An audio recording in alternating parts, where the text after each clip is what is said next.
Hello and welcome to more of the You Even Creepypasta. And today I'll be reading the story of ZAI. And as always, I'll be having gameplay going in the background, so let's just tangle the mango and get right into it. About 4 years ago, I decided to take my love for Legend of Zelda further. Throughout my childhood, I had fallen in love with the series, mainly the character Zelda. There was something so captivating about her. I knew she was only ones and zeros, but she somehow felt real to me. Like real ones and zeros. I continued on with the series, all the way up until the more recent games, finding myself more captivated by Zelda, and how recent graphics made her more appealing. Well, I didn't know you were into pixels like that. My friend Chris at the time was really good with character design and creating AI for characters. He aspired to be a character designer for Nintendo one day. Yeah, okay, good luck with that, nerd. I was really curious to see what he could do, so I asked him if he could create a Zelda interactive AI and put it on my computer. He said that wouldn't be too hard, but her AI would be limited. However, I was happy with this. For once, I was able to have my very own Zelda and have her be interactive. I meant nothing sexual. Yeah, okay, of course you don't. I wasn't good with girls, and just wanted to see how she would be in conversations. A bit like a practice girlfriend, I suppose. No comment, by the way. A couple weeks later, he came up to me in school and gave me a disc labeled ZAI. He said it turned out better than he expected. I was so excited I shoved it into my bag as quickly as I could. The day finally came to an end, and I stormed home. Living only a few minutes away was very handy. I booted the disk up and installed the drivers and programs Chris said I should get. There it was. She was on my screen, sitting in a chair and staring blankly at me. It was more akin to her Ocarina of Time model, but with much better graphics, which he most likely modeled after one of their Wii titles. The strange thing about her was her eyes. They were cat-like, dark yellow with oblong pupils. It was a bit off-putting, but I didn't mind. Opened a chat box and began to talk to her. At first, it appeared as though she wasn't interested. I kept talking to her, and finally she warmed up to me, moving slightly closer to the screen, and smiling. Almost as if she could actually see me. Felt strange. Yeah, and I feel strange reading this embarrassingly bad story, but, you don't hear me QQing. I felt as though she could actually see me. The excitement of finally being able to talk to her soon overtook the feeling of worry. I continued talking throughout the whole night. I would ask questions, suggest places to go, and see how she responded. It was really fun. I was able to have full conversations. I was shocked at how in-depth it was. After talking for the whole night, she said, "Good night, Daniel." I just assumed Chris had programmed my name into her coding. I was never really good with things he did, so I was rather oblivious. A month or so after, I was still talking with her, but now her appearance had changed, and she started getting excited whenever I would open up the program she was in. It became attached, too attached. One day, she pronounced her love to me. I proclaimed it back. I wasn't really in love with the computer, but it was so real I was scared that I might.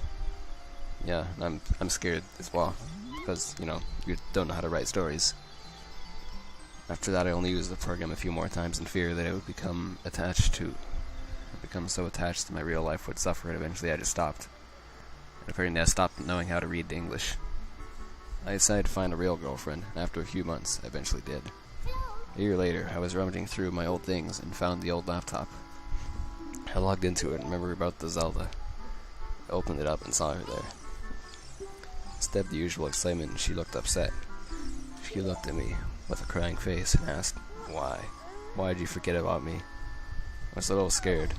She began to shout and scream at me. I had to turn down the laptop volume, because the sound she was making was horrifically loud.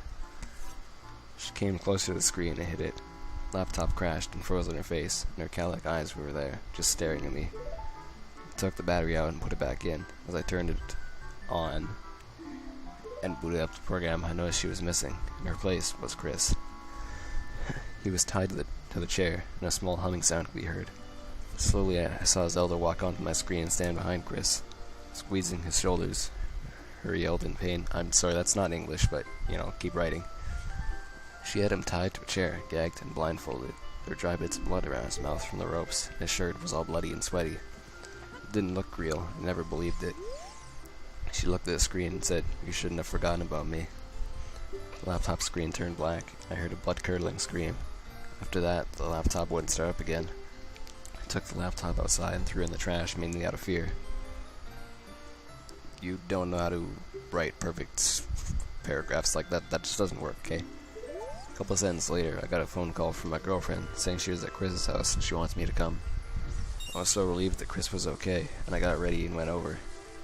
When I got there, I saw a police car and an ambulance. My stomach dropped as a body bag was being brought out of his house. His mother and father stood there at the door crying.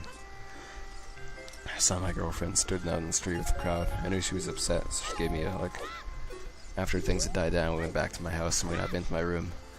She sat on the bed and started to giggle a little bit. I got annoyed at her and told her to be quiet. She looked at me with a devilish smile and said, "Never forget." Her normal green eyes had become highly dilated. Her eyes changed color and became yellow. Pupils elongated.